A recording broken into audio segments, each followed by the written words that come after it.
말씀은 마태복음 5장 1절에서 2절입니다. 제가 읽겠습니다. 예수께서 무리를 보시고 산에 올라가 앉으시니 제자들이 나온지라 입을 열어 가르쳐 가라사대. 우리가 예수님과의 나와의 관계가 참 중요합니다. 우리가 세상에서 많은 사람들을 만나고 그들과 관계를 유지하고 살아갑니다. 그 중에는 좋은 사람도 있고 나쁜 사람도 있고. 그래서 우리가 좋은 사람 만나면 좋은 일이 생기고 나쁜 사람 만나면 나쁜 일이 생깁니다. 사기꾼 만나면은 반드시 사기가 일어나요. 그럴 수밖에 없어요. 내 사람 경험 속에. 그리고 이제 숙소 만들고 숙소 생활할 때 사기꾼이 한 명 들어갔거든요. 반드시 사기를 치고 나갑니다. 그런 경험이 있으니까 여러분도 다 알겠죠. 또 정직한 사람은 또 사기를 치지 않아요.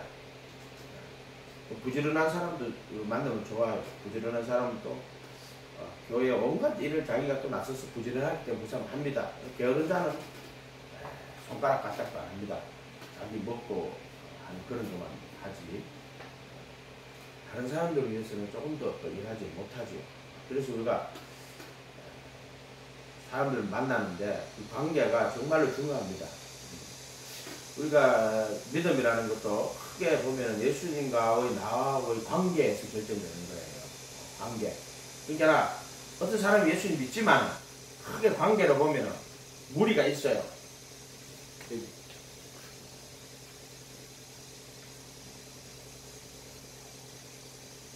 예수 그리스도와 하나님의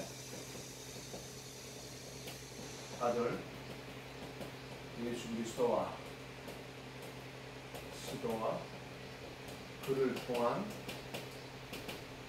구원의 진리 1절 그리고 안에 그리고 예수 안에 그리고 밖에 무리 제자 신부 구멍에 문 기자 독재소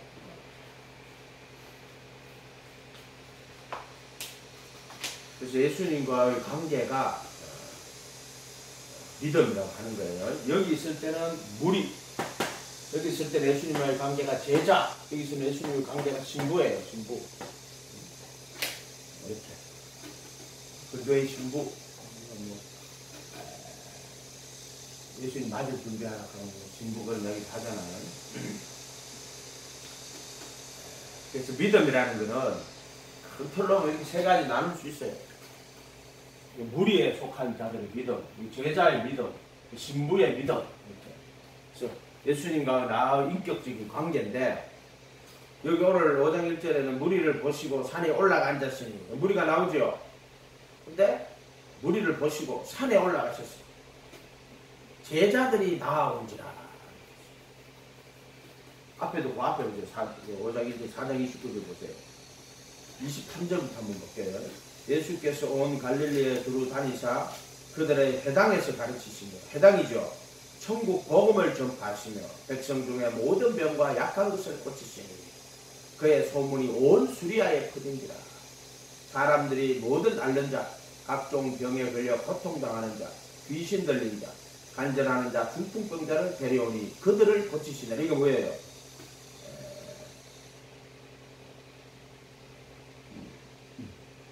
25절에 갈릴리와 데가볼리아 예루살렘과 유다와 요단강 건너편에 수많은 무리가 따르느니라. 근데 지금 4장 23절에서 25절까지 누가 수많은 무리들이 따랐다고 돼 있죠. 무리.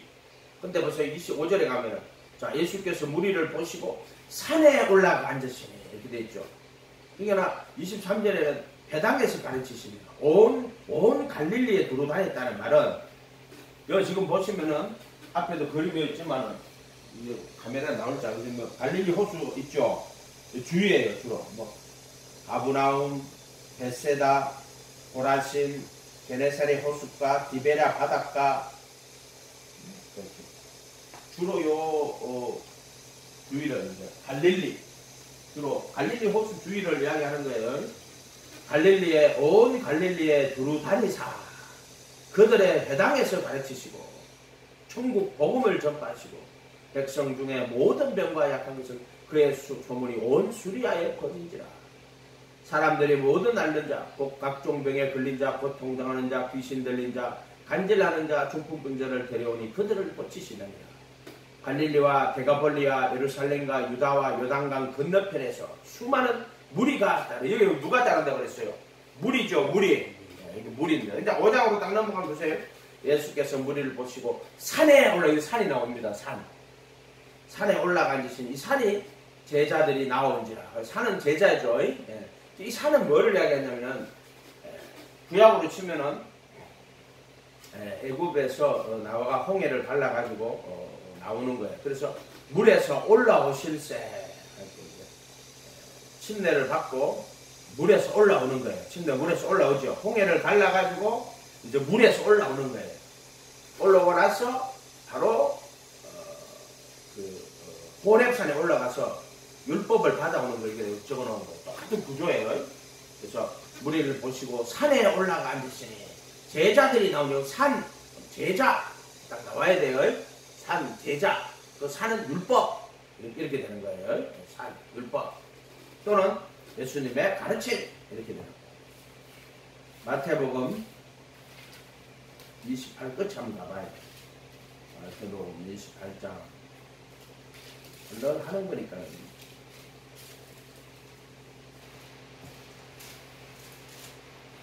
16절부터 28장 16절부터 볼게요. 11 제자가 갈릴리에 가서 예수께서 지시한 산에 이르러 갈릴리에 가서 그 지시한 산이 지금 여기에요. 지금 우리가 마태복음 5장 읽었던 산에 올라가 앉으시니 지시하던 가르치시던 산에 그 말이에요. 예수를 배웠고 경배하나 아직도 의심하는 자들이 있더라.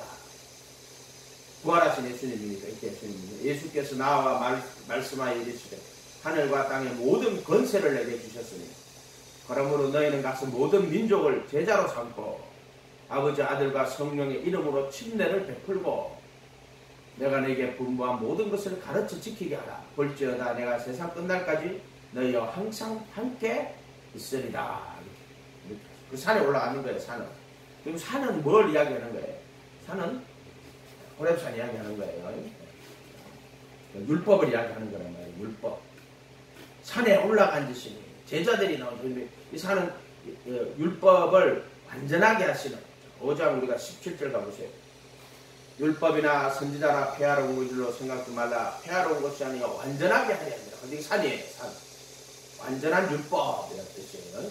구약에 산을 눈을 들어 산을 보다 나의 도움이거든요. 이 산이 뭐냐면 율법을 이야기하는 거예요. 구약에서 나오는 산도. 도저히 인간이 넘을 수 없는 산이에요. 율법을 이야기하는 거예요. 네, 예수님이 지금 산으로 볼 때는 율법이나 선지자를 폐하러 온 것이 아니요 폐하러 온 줄로 생각하라. 폐하러 온 것이 아니요 완전하게 하려 합니다. 18절에 5장 너에게 이르는 천지가 없어지기 전에는 율법의 1.1획도 결코 없어지지 아니하고 다 이루리라. 예수님 자신을 이야기하는 거예요.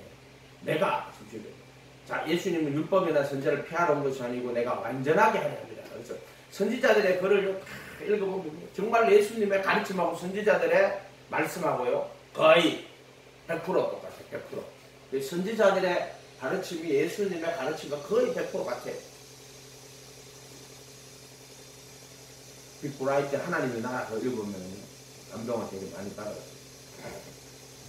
진실로 내게는 천지가 없어지기 전에는 율법의 1.1획도 결코 없어지지 아니하고 다 이루리라. 이게 산이에요. 그래서 제자들이 나온지라 산에 올라가니 제자들이 나온지라 이렇게 입을 열어 가르쳐 가라사대. 예수님의 가르침이에요. 이게 예수님의 가르침. 천국 복음이라고 하는 천국 말씀, 천국 복음이라고 하는 거예요. 이거를 예수님의 가르침. 이것은 이제는 아무에게나 가르쳐주거나 깨달아지는 게 아니에요. 무리들은 이 말씀이 안 깨달아져요. 제자들이 나온지라 그들에게 그 말씀을 가르쳐주는 거예요. 제자들이 나오고. 그래서 우리가 신앙 그럴 때 그냥 그냥 믿습니다. 그거는 내 입장에서 신앙인 거고 예수님 입장에서 볼 때는 이 믿음이라는 것은 예수님과 그 사람의 그 관계를 이야기하는 거예요. 믿음. 그 제자가 되어야 돼요. 여기는 제자로서의 믿음이에요. 여기는 신부로서의 믿음. 한 몸이 되는 거예요. 한 몸이 되고 그리고 한 영이 되고 제자들은 예수님의 제자가 되어서 그분의 가르침을 보고 듣고 그 가르침을 배우고 그 가르침에 거하는 자들을 제자라고 하는 거예요. 자, 이게 믿음이에요. 믿음. 여기 무리들도 믿기는 믿어요. 예수님 안 믿는 게 아니에요. 그러나 예수님하고 관계가 무리로서의 관계일 뿐이에요. 아직 예수님하고의 이 제자로서의 관계가 성립이 안 되는 거예요. 이 사람들은. 무리야, 무리. 그래서 주로 예수님의 소문을 듣고 병을 고치고 또 자기들의 어떤 문제를 해결하기 위해서 오는 사람들이에요. 요한복음 2장 끝 한번 가봐. 요한복음 2장 표시해놓고 요한복음 2장 23절 6월절에 예수께서 예루살렘에 계시니 2장 23절 많은 사람이 그의 행하시는 표적을 보고 그의 이름을 믿었으나 예수는 그의 몸을 그들에게 의탁하지 아니하시니 이는 친히 모든 사람을 아시며 또 사람에 대해 누구의 증언도 받으실 필요가 없으니 이는 그가 친히 사람의 속에 있는 것을 아시니 그래서 표적을 보고 이름을 믿었어요. 그러나 예수님은 자기 몸을 그들에게 의탁잖아요. 왜 그러냐면은 이는 친히 모든 사람 알아요. 또 그들 속에 있는 것도 알아요. 그래서 증언 받으실 필요가 없어요. 사람에 대해 증언 받을 줄. 그렇기 때문에 이런 것을 우리가 표적신앙이라고 한다 그랬죠. 믿기는 믿어요. 표적을 보고 믿어요. 표적을 보고 믿는 거예요. 그래서 표적신앙이라고 해요. 표적신앙. 아직 제자가 되지 않은 거예요. 제자가 되지 않은 거예요. 이렇게. 그래서 우리가 믿음이라고 할 때는 믿습니다. 그러지만은 그 사람의 믿음이 예수님과의 관계에서 무리인지 제자인지를 명확하게 구분을 할 수 있어야 돼요. 마태복음 13장 가보세요. 늘 구분이 있어요. 성경 안에 13장에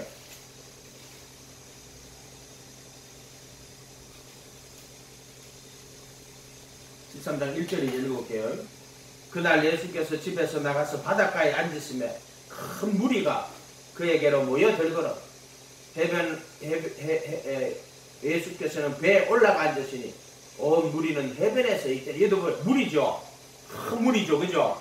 아까 마태복음 4장 23절에 그때도 온 갈릴리아에서 무리들이 많이 따랐죠. 그죠? 무리라고 돼. 저기도 무리예요. 무리. 예수님 보세요.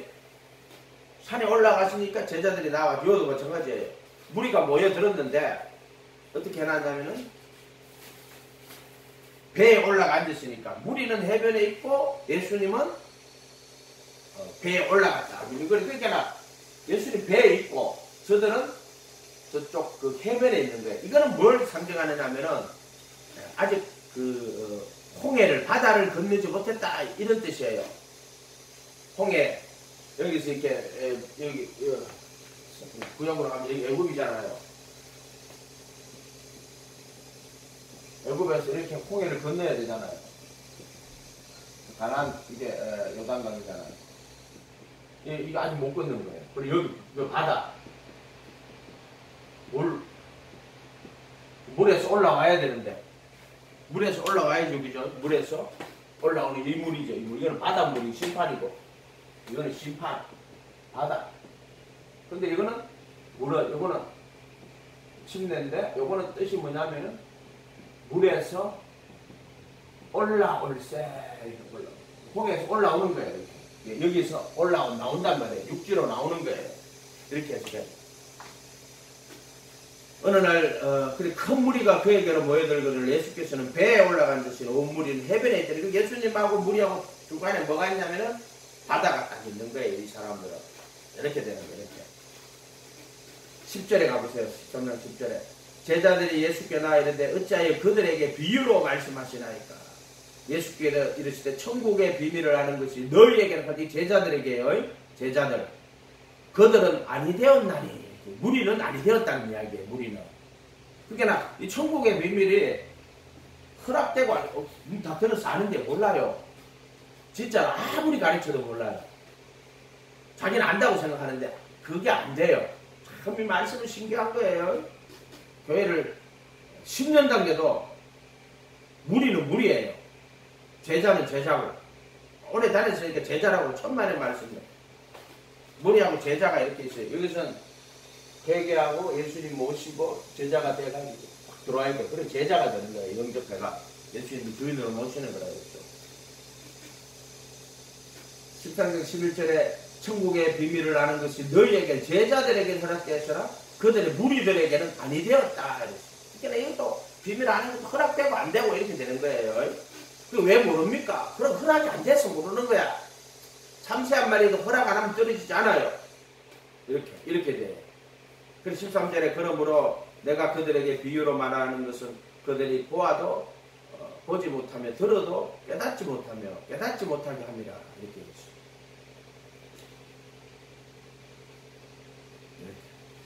이렇게 돼 있어요.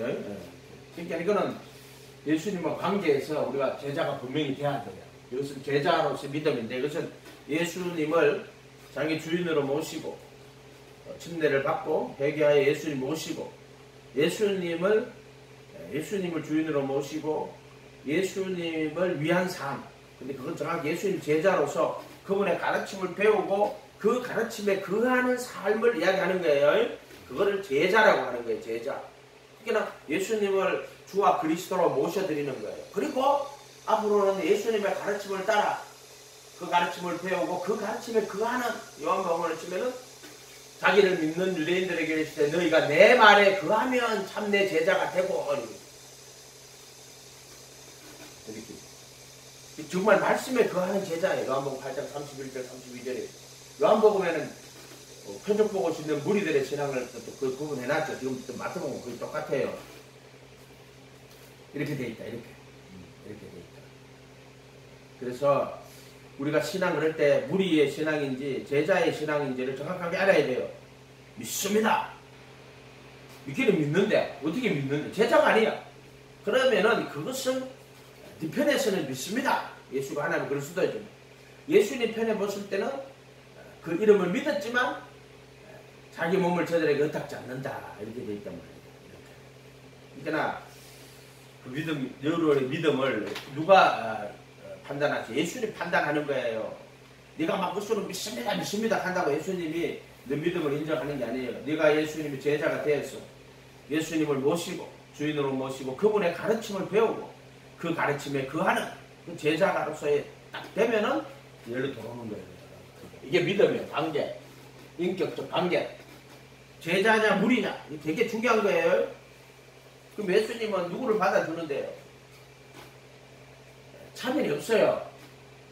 근데 그거는 아무나 받아주는 게 아니에요. 정말 예수님을 주인으로 모시고 그분의 가르침을 배우고 거하겠던 사람을 제자로 받아주는 거예요. 내가 가서 예수님 나 제자가 되고 안 받아줘요. 만약에 그게 네가 진심으로 본심으로 내 예수님 제자가 되어야 되겠습니다 하고 깨달아서 회개하고 예수님의 제자로서의 딱 모형이 되면 그날 예수님은 당신을 제자로 삼으시는 거예요.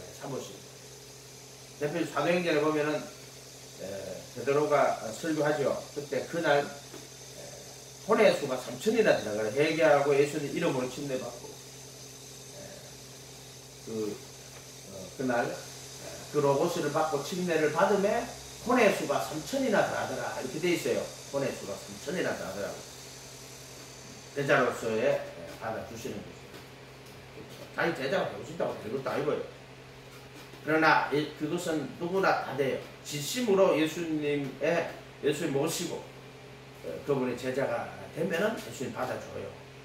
그거는 나의 판단이 아니에요. 예수님 판단이에요. 그러니까 그건 뭐 사람의 판단이라고 할 수 없어요. 제자인지 아닌지를 그것도 하나님이 예수님 판단하시는 거니까. 구조가 이런 식으로 돼 있다. 다시 마태복음 돌아와요.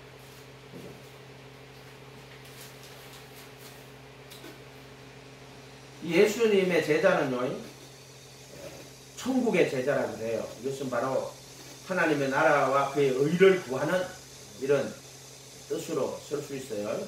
그래서 제자가 된다는 것은, 예수님의 제자가 된다는 것은 그분의 말씀을 배우고 그 말씀을 가는데, 그분의 말씀을 천국 복음이라고 해요.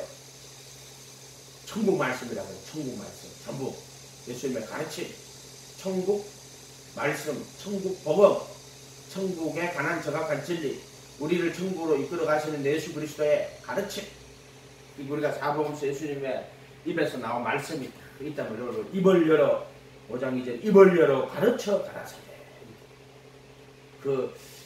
우리 조상들로 여러 부분과 모양으로 말씀하신 하나님이 마지막 날에 그 아들을 통하여 우리에게 말씀하셨다. 이거예요.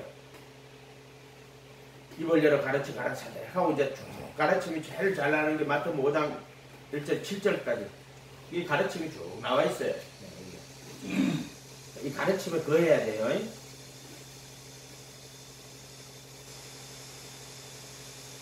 오 5장 3절에서 11절까지 보면은 탈복이 나옵니다. 이것은 천국의 복이에요.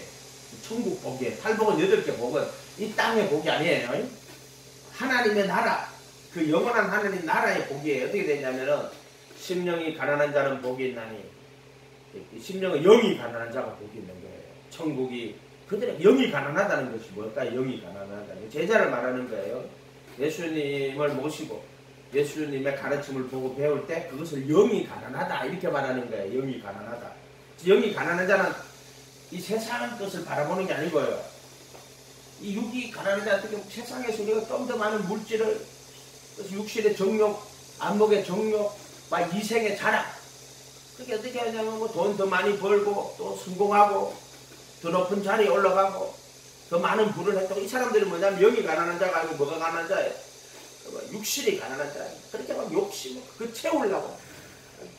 중주교도소 가면은요, 입구에 그때는 뭐라고 그랬냐면, 이게 교도소 교무가 입구에 들어가면 이제 보통 이렇게 사무실 옆에 있어요. 철문 통과해서 들어가면 이제 재소자들 들어가는 또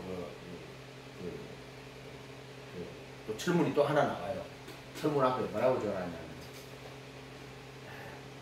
바다는 채워도 사람의 욕심은 채우지 못한다. 이렇게 적어놨어, 진짜.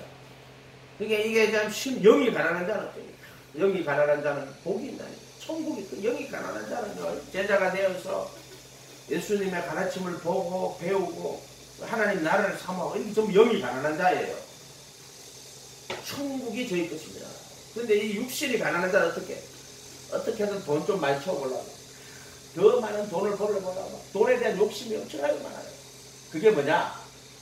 그게 영이 가난한 자가 아니고, 그게 이제 말하자면 육신이 가난한 자예요. 그잖아. 이해가 됐죠? 또 돈은 좀 많이 벌었어. 많이 벌었는데 다른 사람이 안 알아주네. 그러면 좀 이제 권력이 좀 필요한 거예요. 국회의원도 나가고 뭐도 하고 이렇게 해야 돼. 그럼 그거는 이제 정신적인 이생의 자랑, 이걸 채워야 돼요. 그러나 우리 영이 가난한 자는 어떤 자들이냐? 바로 정말 하나님의 나라를, 하나님을 찾고 예수님으로 하면 예수님의 제자가 되어가지고 그분의 가르침을 배우고 그 가르침을 하는 걸 영이 가난하다 이렇게 표시하는 거예요. 영이 가난한 자는 복이 있나니. 그래서 이때는 침례는 물론 그의 부활하심으로 너희를 구원하는 편이 곧 침례다. 육체의 더러운 것을 자여 버리나니요. 선한 양심이 하나님 찾아간다. 이 선한 양심이 뭐냐면은 심령이 가난한 자인데 천국이 그들의 것이며, 심령이 가난한 자가 되는 거예요. 영이 가난한 자가 되는 거예요. 제자죠, 제자. 애통하는 자는 이 회개하는 거예요. 그들이 위로를 받을 것입니다. 죄 때문에 애통하는 거예요. 뭐 슬퍼서 애통하는 게 아니라 바울사도 오호라 나는 공고한 사람, 이 사망의 몸에서 누가 나를 건져낼 것인가? 오호라 나는 공고한 자로다. 애통해. 오호라 나는 공고한 자. 그래서 죄를 슬퍼하고 애통하는 거예요. 애통하는. 티끌과 제 가운데 앉아 회개하는 거 이런 걸 애통하는 거라 그러는데 온유한 자는 복이 있나니 이 온유도 마찬가지예요. 온유는 하나님 말씀이 떨어지면 그 말씀을 받고 그 말씀을 그대로 거하는 걸 온유라고 하는 거예요. 온유. 말씀 앞에 잔잔한 거. 온유는 잔잔한 거예요. 네. 잔잔한 거예요. 그래서 어떤 문제가 일어나더라도 그분의 말씀 앞에 흔들리지 않고 그 말씀을 붙들고 그 말씀을 따라가는 걸 온유라고 하는 거예요. 온유. 인간적인 무슨 타고난 천성으로서 온유 이래가지고 성격이 느리 터지고 이런 걸 온유라고 하는 게 아니고 그들이 땅을 기업으로 받을 이 온유가 보세요. 모세가요 처음에 그 애굽 왕자로 있었지만은요 자라가지고는 그 이스라엘 백성 학대하는 거 보고 애굽 사람 죽이잖아요. 그래 쫓겨난다고 광야에서 광야 40년 동안 80이 더 때가 이제 백성들을 이끌고 이제 광야 40년 동안에 양치기 하다가 나와가지고 이제 광야로 백성 이끌고 가거든요. 근데 그 광야로 가는데 60만 명 이끌고 가는데 엄청 애를 많이 먹입니다. 그때 보면은 모세가 어떤 사람이냐면 그런 세상에서 가장 온유한 자라 이렇게 표시했어요. 원래 그런 사람이 아니죠. 원래 그게 왕자로 태어나가 왕의 학문을 배우고 왕자로 태어난 게 이스라엘 백성이지만 이제 물에서 이제 건진 받아가 물에서 애굽에서 물에서 건진 받았잖아요. 그 출애굽할 걸 다 그다 넣어놓은 거예요. 모세는 바구니 해가 물에 띄우잖아요. 그럼 바구니 타고 떠내려가는데 이제 그 바로 공주가 이렇게 건져내는 그런 것들이 다 암시가 돼가 있는 거예요. 소설로 치면은 그런 건 뭐라죠? 미리 표시하는 거죠. 네. 그 뭐라 그러죠? 무슨 복이라 그러죠? 갑자기 그런 단어들이 생각이 안 나.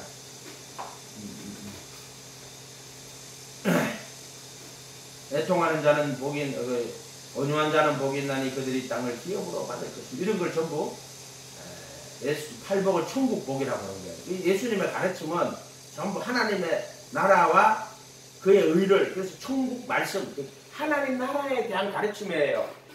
예수님이 땅의 것을 가르치는 게 아니고 하나님 나라의 것을 가르치는 거예요. 그래서 예수님의 가르침을 천국 말씀 또는 천국 복음이라고 하는 거예요. 만약 우리가 예수님의 가르침을 천국 복음이나 천국 말씀으로 안 보면 그냥 윤리나 도덕이나 그런 걸로 보고 앉았다고. 아니에요. 예수님의 가르침은 그런 게 아니에요. 천국 말씀, 천국 복음이에요. 그래서 보세요. 영이 가난한 자는 복이 있나니 천국이 그들의 것이며 영이 가난해. 막 세상적으로 이 마음속에 욕심이 이게 가난한 자예요. 육신이 가난하고 막 욕심을 채우려고 막 하는 그게 가난한 거예요. 육신이 가난한 거죠. 그거는 돈을 더 많이 가졌어. 엄청 많이 가졌어. 그 사람이 오히려 돈 욕심이 더 많아요. 그런 사람들이 어쩌면 더 가난한 자들이에요. 육신적으로. 그러나 영이 가난해야 돼요. 영이 가난해야 돼요. 어쨌든 이제 팔복은 이제 그런 식으로 이제 들어가면 되고요. 이제 그 다음에 이것은 천국의 제자가 되는 거예요. 예수님의 제자는 마태복음 13장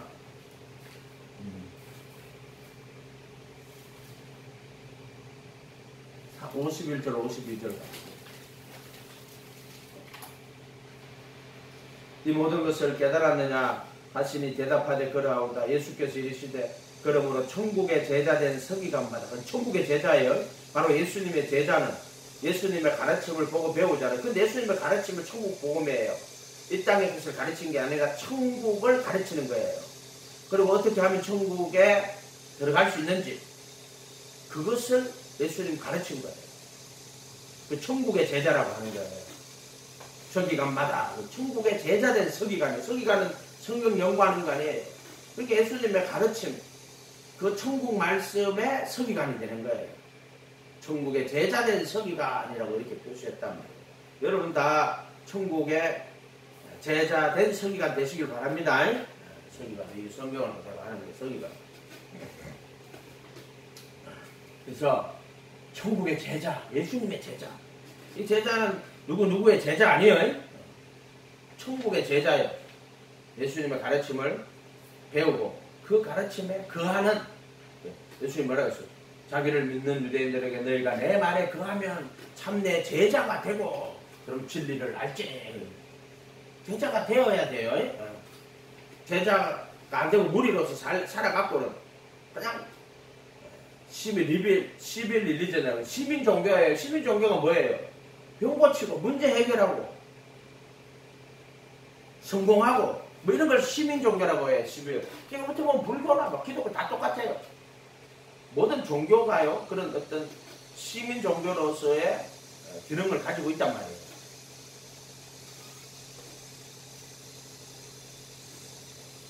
그러나 제자로서 예수님 제자가 되어야 된다. 이것은 하나님의 나라와 그의 의를 구하는 거예요. 그게 제자예요. 제자.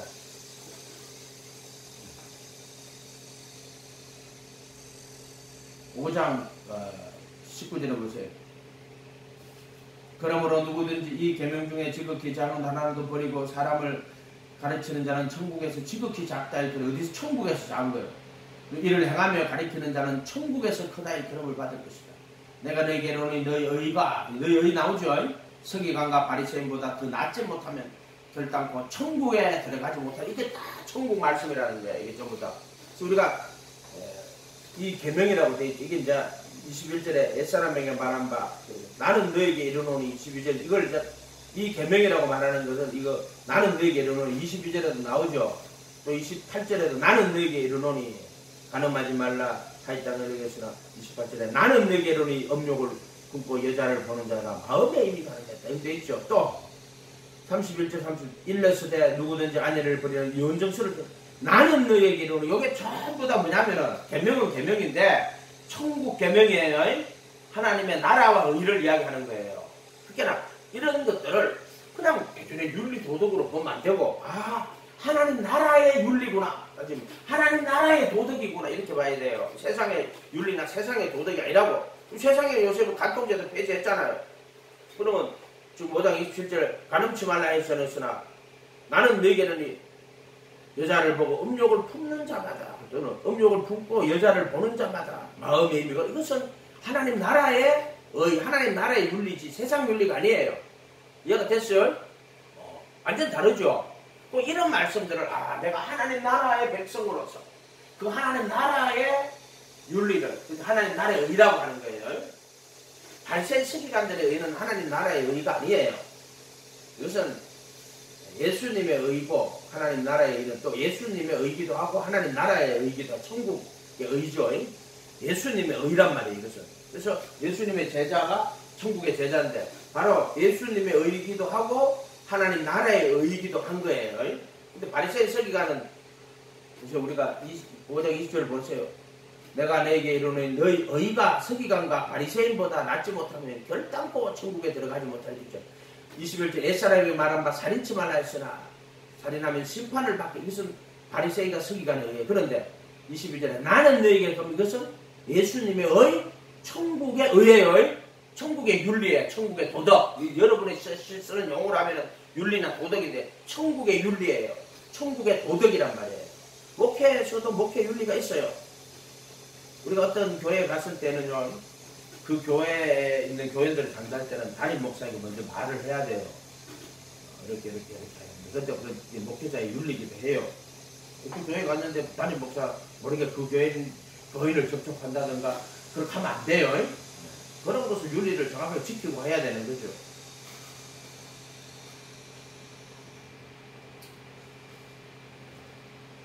이것은 하나님 나라의 윤리예요.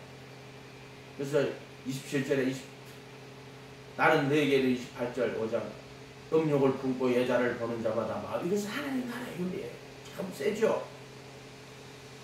또 31절 30절에도 누구든지 아내를 버리고 이혼전서를 쓰기로 하였으나 모세의 율법이에요. 30절 나는 너에게로는 이것은 이스라엘 나라의 율법이 아니고 이것은 하나님 나라의 의 또는 하나님 나라의 율법 예수님의 의예요. 나는 너에게는 누구든지 엄행한 이유 없이 아내를 버리면 저로 간음하게 하며 버린 여자에게 장가드는 자도 간음함이니라. 아멘. 오늘 이런 예수님의 가르침을 다 버렸어요. 사람들이 하나도 지키지도 않고 다 버려버렸단 말이에요. 지금 대법원이라는 자들은 간통죄도 폐지하고 간음하지 말라. 이것도 다 폐지했어. 27절에 폐지했어. 그래서 옛날에는 간음하면 죄가 돼가지고 감옥에 갔단 말이에요.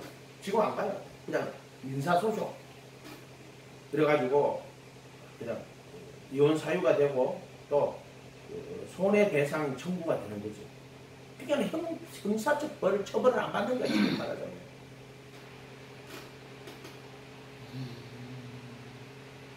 감옥에 가면 형법이잖아요. 29절에 만일 내 오른손이 너로 실직해서 빼버려 백전 중 하나도 온몸이 지옥 감옥이죠. 이겠다. 이건 형벌이에요. 형벌이에요. 형벌. 보세요. 33절에도 옛사람에게 말한 바 헛맹세를 하지 말고 맹세한 걸 죽게 지키라 했으나 34절에 나는 너에게 이르노니 도무지 맹세하지 말라. 자, 이것은 하나님 나라의 윤리예요. 윤리. 하나님 나라의 윤리. 왜냐하면 왜 맹세를 하지 마냐? 너는 머리털 한 개는 희고 걱정 못하고 머리털 한 개는 이 생각 한 개는 희고 걱정 뭐한다고 이야기하시는 거예요. 나는 내가 이렇게 바르게 해야지 하고 다 결심했어요. 그러면은 그 결심이 그대로 지켜지면 안 돼요. 죄가 찾아오고 하면은 육신에 속한 죄에 팔려요. 그래서 머리털 한 개도 희고 걱정 못해. 그래서 맹세를 하면은 그 맹세가 돼요. 그럼 이렇게 하면 그런 맹세하지 말고 맹세 안 했으니까 막 끊기더니 이건 악한 놈들이요. 무슨 말인지 알겠어요? 약속은 우리가 신이 아니기 때문에 신실의 의무가 있어요. 뭐든 자기가 말한 대로 지키려고 하고 최선을 다해 노력해서 그 말씀을 지키려고 해야 됩니다. 불가항력적으로. 그렇지만 불가항력적으로 못할 때 있어요. 그럴 때는 그래서 맹세하지 말라고 하는 거야. 무슨 나 맹세 안 했는데. 근데 사기꾼들 같은 마인드로 성경을 접근하면 안 돼요. 그렇게 하면 안 돼요. 우리는 항상 모든 말에 신실해야 돼요. 그래서 헛맹세를 하지 말고 맹세 사람이라고 헛맹세하지 말고 맹세한 것을 죽게 지키라 해서 내 말은 맞는 말이에요. 그러나 34절에 너에게 말하노니 도무지 맹세하지 마라. 하늘로도 하지 말고 땅으로도 하지 말고 머리털로 하지 마라.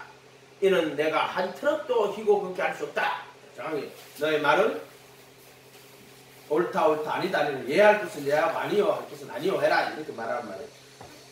내가 이렇게 하겠다고 네가 무슨 권세로 네가 그렇게 할 수 있겠어. 너는 머리털하게도 굶고 이게 못하는 자가 사실 이 말이에요. 이 말이다. 이런 것을 알고 이렇게 하죠. 이런 것들이 전부 뭐냐? 7개 지금 8개가 있어요. 눈은 눈 이로 갚으라 했으나 나는 너에게 이르노니 예수님의 계명이에요. 하나님 나라의 계명, 하나님 나라의 윤리예요. 이 땅의 윤리가 아니단 말이에요. 악한 자를 대적하지 악한 자를 대적하지 말아야 되지. 왜? 하나님 나라의 윤리는 악한 자를 대적하지 않는 거예요.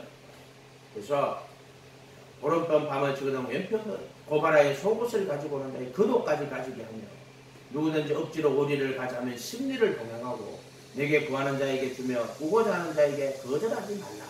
이게 하나님 나라의 윤리예요. 이해가 됐죠? 그래서 악한 자 대적하지 마세요. 오른밤 친다 하는 건 왜 오른밤이냐면 이 마태복음에서는 오른밤은 하나님의 일을 오른밤이라고 해요. 오른쪽이라고 해요. 마태복음에서 그렇게 돼 있어요. 오른쪽은 이슬람에 가도 오른손은 뭐 이렇게 하는데 이게 그래서 오른밤 하는 것은 하나님 때문에 예수님 섬기고 예수님 따른다고 핍박하는 그런 이유를 말하는 거예요. 오른밤 밤 치거든 왼편 가면 세상이 이렇게 되는 거죠. 돌려대고 고발하여 속옷을 가지고 사는 자의 그도까지 가지가 누구예요? 예수님의 속옷을 가지고 살 때 그도까지 가지고 이때 속옷과 겉옷은요 우리가 안에 있는 속옷을 말하는 게 겉옷 원래 통으로 짠 옷이 있죠. 통으로 짠 옷. 그리고 바깥에서는 이 겉옷을 말하는 거예요. 이게 그냥 대제사장의 속옷이 뭐냐면 제사장의 옷을 속옷이라고 하는 거예요. 겉옷, 에빌 대제사장의 옷을 말하는 거예요. 그래서 이때는 예수님이 그리도로 옷 입고 여기는 그리도 대제사장이신 그리도 예수 안에 들어가는 거예요. 이게 겉옷이고 이게 속옷과 겉옷이 그게 아니고 이게 제사장이 옷이고 이게 덧옷, 대제사장의 옷이에요. 이렇게 해야 돼요. 속옷과 겉옷이라 하는 거. 그래서 그 속옷은 제비 뽑아서 가져가죠. 가져가고 겉옷은 네 쪼가리로 찢어버렸어. 가져가죠. 그럼 제사장의 옷을 겉옷을 가지고 오는 자에게 덧옷까지 주며 이렇게 해야 돼.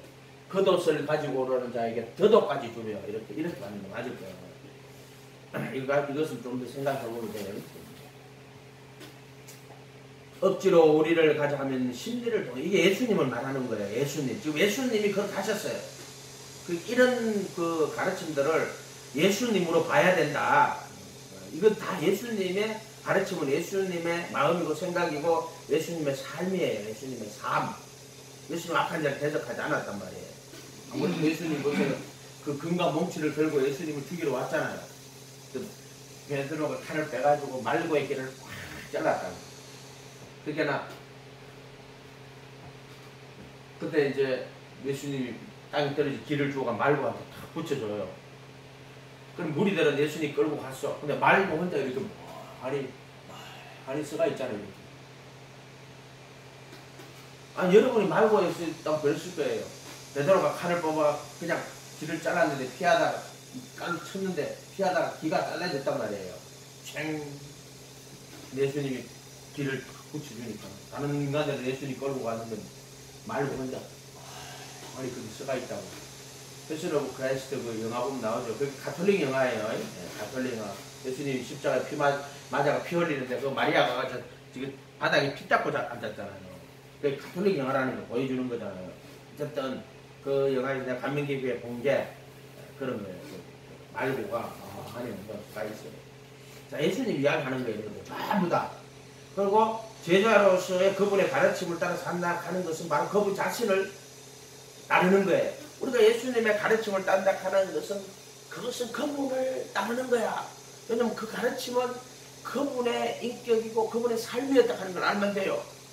그게 자기를 부인하고 자기 십자가를 지고 가는 그 자기 십자가는 예수님의 가르침이에요. 자기 부인하고 자기 십자가를 지고 나를 쫓지 않는 자는 내게 합당한 자가 있는데 가치가 없는 자라고 예수님 말씀하셨단 말이에요. 43절에도 또 이웃을 사랑하고 원수를 미워했던 사람. 나는 너에게 이르노니 예수님의 하나님 나라의 윤리예요. 원수를 사랑하며 박해하는 자를 기도해라. 이게 이제 하나님 나라 백성인데 왜 그렇게 해야 되죠? 그게 하나님 나라 백성이니까. 그게 하나님 나라 의니까.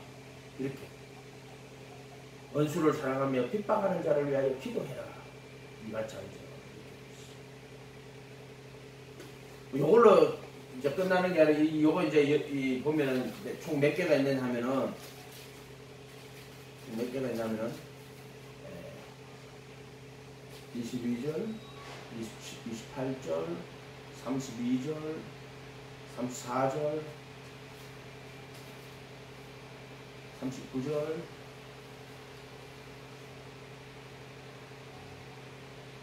44절, 7개가 있어요. 7개. 이 계명이라는 게 7개. 7개 계명이 있죠. 그 말고 또 이제 6장 1절에 가면은 자기 의를 나타내지 않도록 주의해라. 그러니까 하나님 나라의 의는 자기 의가 아니에요. 내가 만약에 기도하고 구제하고 기도하고 음식할 때 내가 훌륭해서라고 자기 의 나타내 버리면은 그것은 하나님 나라의 의가 안 되는 거예요. 예수님의 의는 철저하게 오른손이 하는 걸 왼손이 모르게 하고 구제함을 은밀하게 하는 은밀한 중에 보신 하나님이 갚으시는 이렇게 사람에게 보이려고 자기 의를 행하는 것이 아니에요. 예수님의 의는 하나님에게 보이려고 그래서 은밀한 중에 보시는 하나님이 갚으시는 이것이 하나님 나라의 의예요. 그 다음에 19절에는요 재물을 하늘에 쌓아두는 거예요. 땅에 쌓아두는 거예요. 이것도 하나님 나라의 의예요. 그래서 재물을 하나님 나라에 쌓아두는 거예요. 그게 하나님의 나라와 의를 구하는 거예요. 이렇게 구제할 때 자기의 나타내 보이려면 그거는 하나님 나라의 의가 안 되는 거예요. 또 재물을 하늘에 쌓아둬야 돼요. 19절에 너희를 위해 보물을 땅에 쌓아두지 말라. 거기는 종과 동록의 도적이 구멍을 도둑질하니 오직 너희를 위해 보물을 하늘에 쌓아두라. 그래서 우리가 살아가면서 인생 동안요, 하늘에다가 쌓아두세요. 근데 이것은 우리가 은행에다 저축해야 되잖아. 그러지 말고 하나님 나라에다 저축했어요. 그래서 누가복음 20몇 장, 누가복음 그 뭐라고 되냐면 적은 무리여 무서운 말로 아버지 그 나라 주시길 기뻐하라. 너희 소유를 바라 부자하여 낡아지지 아니하는 주머니를 만들라. 하늘에 둔바. 하늘에 저축하라는 거예요. 하늘에. 그래서 오직 너희를 보물을 하늘에 쌓아두라는 말로 그냥 저축을 하는데 하늘에 저축해라. 그리고 우리 인생은 이 재물을 하나님의 나라 의를 위해서 쌓아두는 거예요. 쌓아두는 거예요. 하나님 원하실 때 사용할 수 있어요. 이제 너무나 간단한 거예요. 하나님이 뭐 너 돈이 필요하고 돈 내놓으라. 아, 천만의 말씀. 만만의 복. 살다가 그의 나라 의를 구할 때, 필요할 때, 그때 성령이 감동하실 때 그 일에 내가 재물을 하늘에 둔 바 다함이 없는 복, 이렇게 그런 걸 이야기하는 거예요. 무슨 교회 11조 가치라고 이야기하는 게 아니에요. 언제 교회 11조 가치라고 그랬어요? 이스라엘 나라의 율법으로서의 11조는 12지파가 가나안 땅에 들어가는데 11지파는 땅을 받아요. 근데 레위지파는 이제 제사를 드리고 이런 거 해야 되잖아요. 땅을 못 받습니다. 당연히 레위지파는 땅을 기업으로 못 받으니까 11지파가 그 10분의 1씩 내어서 레위지파에게 줘야 돼요. 당연하지. 레위지파는 땅을 기업으로 안 받았고 저거는 땅을 받았잖아요. 그게 이스라엘의 율법으로서의 11조예요. 11조. 그것은 무슨 지금도 무슨 모세의 율법의 11조가 지금도 있는 것처럼 그거 아니에요. 지금은 우리가 보물을 땅에 쌓아두지 말고 하늘에 쌓아두라. 이걸 따라가야 돼. 이 말씀을. 그래서 오직 너희를 위하여 보물을 하늘에 쌓아두라. 오직이야. 오직. 왜 그러냐면 이유가 간단해요.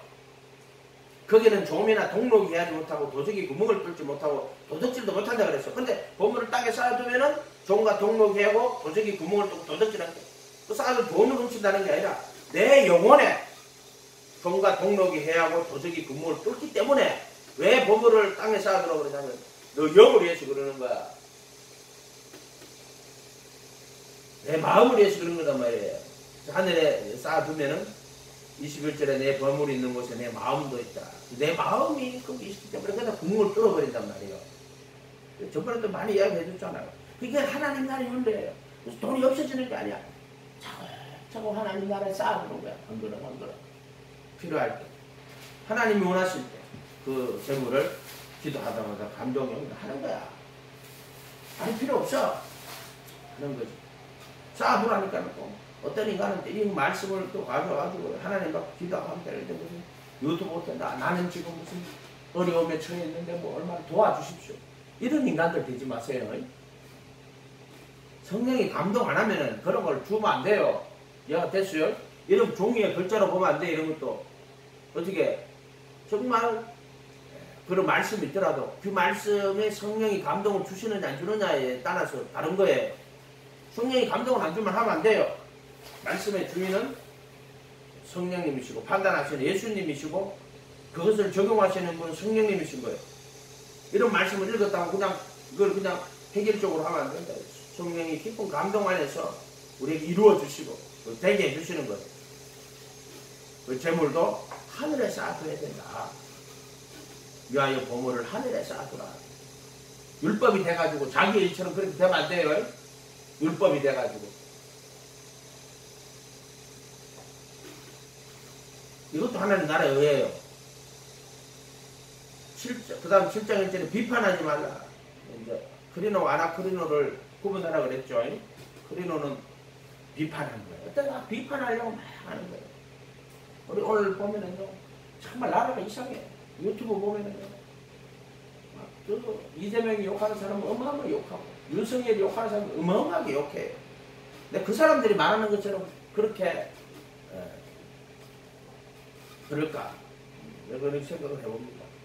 그래서 우리가 분별을 해야 돼요. 아나크리노 분별하라. 선과 악을 정확한 눈으로 분별해야 돼요. 사탄도요. 사탄이 불 달리가 그렇게 찾아오지 않아요. 광명의 천사로 찾아온단 말이에요. 광명의 천사. 빛나는 천사의 모습으로 다가온다고. 민족의 태양으로. 민족의 태양. 온 세상 인민의 어버이로 다가온다니까. 조금 안 돼요. 분별하란 말이에요. 비판을 받지 않으면 비판하지 말라. 7장 1절에 너희가 비판하는 비판으로 도로 비판받고 헤아리는 헤아림으로 도로 헤아림 받으니까 자기가 자기의 율법이 되는 거예요. 이렇게 자기가 자기의 율법이 되는 거예요. 이렇게 된단 말이에요. 그렇기 때문에 비판하지 말고 분별은 해야 돼요. 분별과 비판의 차이는 뭐예요? 비판은 미움으로, 분별은 정확한 영적 상태를. 그래서 복잡하게 하지 말고 물인지 제자인지 신분지를 판단하면 되는 거예요. 그냥 아, 저 사람 아직 물이구나. 예수님이 있는데 이제 제자로서의 삶을 살아가고 있구나. 신부로서의. 근데 보면은 많은 사람들이 성곽을 구분을 못합니다. 광명의 천사는 그건 있잖아. 마귀예요. 마귀. 스스로 거룩하고 이로운 자들. 잔의 장과 대접에 거칠 깨끗하니 속에는 방탕과 탐욕이 가득해요.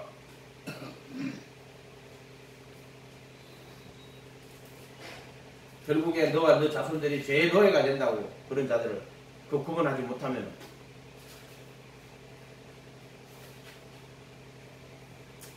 그래서 잘 구분해야 돼요. 구분해서 해줘야 됩니다. 선하고 구분하지 못한단 말이에요. 지금.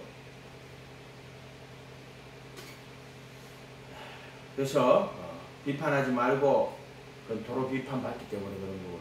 그 다음에 거룩한 것을 개에게 진주를 대접해 주지 말아야 돼요. 그 다음에 12절에 7장에 무엇이든지 남에게 대접을 받고자 하는데도 너희도 남을 대접해라. 이것이 그 율법에 빠뜨렸는데 10장 12절에 예수님 말하는 거예요. 대접받고 싶은 대로 대접하는 거예요.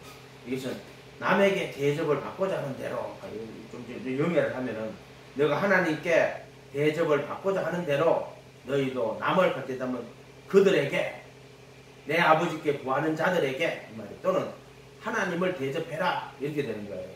그래서 너희가 하나님께 대접을 받고자 하는 대로 너희도 그렇게 그 아버지께 구하는 자들에게 그렇게 구하는 대로 주라. 그리하면 아버지께서 너희에게 좋은 것들을 주시지 않겠는가 이런 뜻이에요. 그 율법이요 그 선지자들이니라 이렇게 돼 있어요. 이렇게 돼 있죠. 복잡한 건 아니니까. 어쨌든 예수님의 계명을 잘 지키는 자라. 예수님 사랑하는 자예요. 믿음이라는 것은 그냥 단순히 내가 배워서 내 마음을 믿습니다 그거 아니에요. 내가 무리인지 제자인지 그 다음에 못 바뀌고 내 안에 그리스도가 사는 그리스도의 신부인지를 정확히 구분하고 제자가 돼가지고 오직 그분의 가르침 따라 그 안에 우리가 하는 거. 그러면은 그분이 정복식 못 받고 내 안에 그분 들어와요. 이것은 그럴 때 내가 그리스도의 신부가 되는 거예요. 신부가 그 진리를 깨닫게 하시고 그의 신부로서의 살아가게 하시는 거예요. 기도하겠습니다. 거룩하신 주님 감사합니다. 제자로서의 삶을 살 수 있도록 아버지 축복하여 주시옵소서. 감사드리고 예수님 이름으로 기도합니다.